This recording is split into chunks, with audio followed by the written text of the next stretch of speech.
afternoon, Sakelanders. How are you? We hope that you're all very well. I want to very quickly share a little story with you that has been published on the Daily Maverick, or in the Daily Maverick, I don't know how you say it, entitled A Side Order of Racism, the Spur Incident that Spiraled Out of Control and Left a Bad Taste for Life.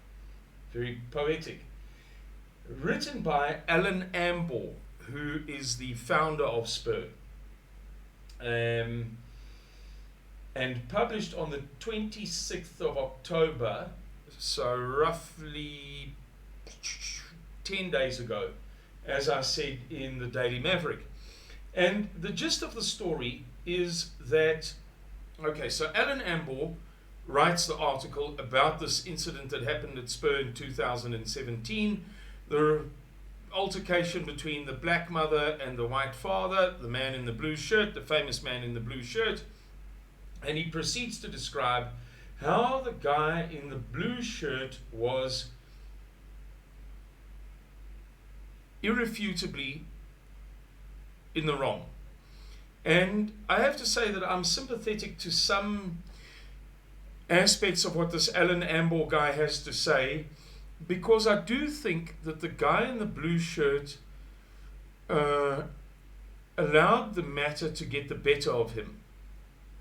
But why I'm producing this video is because I'm very annoyed by the overall gist of what this Alan Amble guy has to say.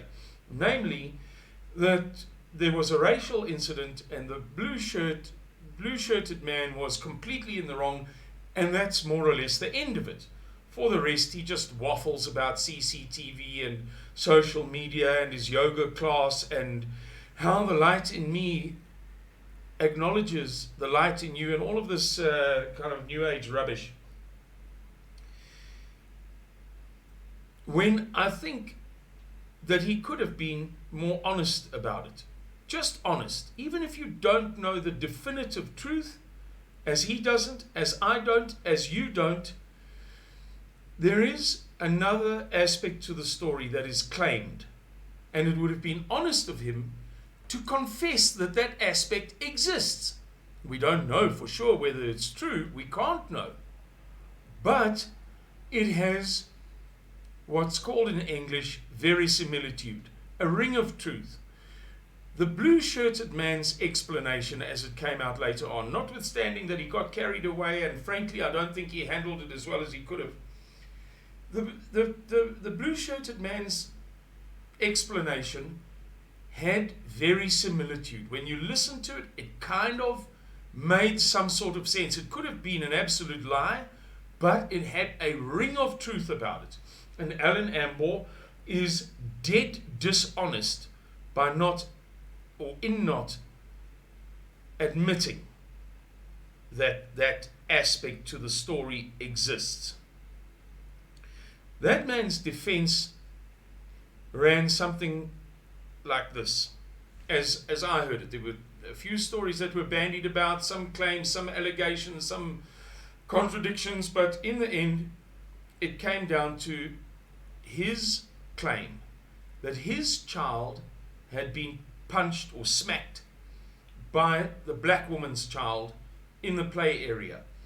His child came running to him in tears, and he said, "What happened?" And the child said, "That child smacked me." The man got up and confronted the woman. Not necessarily very belligerent at first. I don't know, I wasn't there. But the allegation is that he went to confront her and say, "Hey, your kid's smacking my kid. What's going on here?" And the black woman was dismissive. And that's what provoked him. And I, as I know myself, would have reacted in the same way. I know that if one of my children is bullied, I'm liable to go to the parent of the bully or parents of the bully and say to them, "Hey, I don't know if you saw this, but it's not okay." And then, if I was that parent, so now I reverse the roles. Simon Roche confronts me and I'm also Simon Roche, and this is how I respond. Geez, I'm sorry, I didn't, I'll speak to my child. Really sorry. Because presumably, there's a concept in Roman Dutch law called the reasonable man test. And I'm going to give it to you in layman's terms. So if any of you are lawyers and you don't like my description, feel free to send me an email, feel free to send me a WhatsApp. I won't take it personally. But this is how I understand it. When, in a point of law, it's impossible to split hairs. It's impossible. The law doesn't have a ready-made answer for the legal dilemma, a legal dilemma. The law may apply what is known as the reasonable man test. In other words, I as the magistrate, the law doesn't cover this unique circumstance or event. But reasonably speaking, perhaps one of the parties should have conducted themselves differently. It's a very interesting concept. I discussed it with some Americans once, and they thought I was lying to them because it's absolutely alien to them. This idea that the law doesn't have every answer for everything.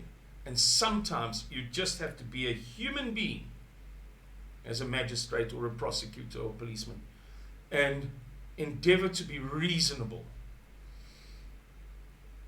To reason with your mind above and beyond the law what is best. And that is applied, incidentally, as a matter of interest to you, very, very, very often in CCMA type situations. But that's just as a matter of interest to you. And as a reasonable man, I cannot imagine that guy was watching the black woman's family have dinner, and he got it into his head that he wanted to be hateful, so he charged across and alleged falsely that his child had been smacked by the other child. That just doesn't seem like a reasonable proposition to me. I think it's reasonable, if I'm now Simon being confronted by Simon, it's reasonable to think, well, this guy didn't suck this out of his thumb. Presumably, one of my lighties got a bit out of hand. Perhaps it was an accident, perhaps it wasn't. But in any case, I'm going to apologize. The little child crying because my son's a brute. And she didn't do that. And that's why the guy got progressively more and more and more worked up. He was becoming enraged by the fact that this woman refused to take responsibility and treated him dismissively. That's how I understood the story. And as I say to you, it's got a ring of truth about it. That kind of sounds like something that makes sense. He shouldn't have said to her he was going to give her a B-clop. He shouldn't have gone berserk in front of everybody. What he should have done is gone to the manager and confronted the dude and said, look at your CCTV camera footage and see if we can see what happened to my child there, and then confront this woman with it. But to just go berserk in public wasn't clever, I don't think. However, as I say, I'm recording this video because I think that this guy, Alan Ambor, has been, have I got his name right? Ambor? Alan Ambor has been manifestly dishonest in not presenting the blue-shirted man's argument. Namely, my child came crying to me saying it had been struck. I wanted to protect my child. I confronted the mother. The mother thumbed her nose at me, and that infuriated me. Yes, I shouldn't, but anyway, there you go, guys. I just thought it would be right and good for me to provide a counter argument to this, what I believe to be manifestly dishonest article that Alan Ambor published in the Daily Maverick. Guys, have a good day. May the Lord be with you in the ominous times that lie ahead of us. Take care. Bye-bye.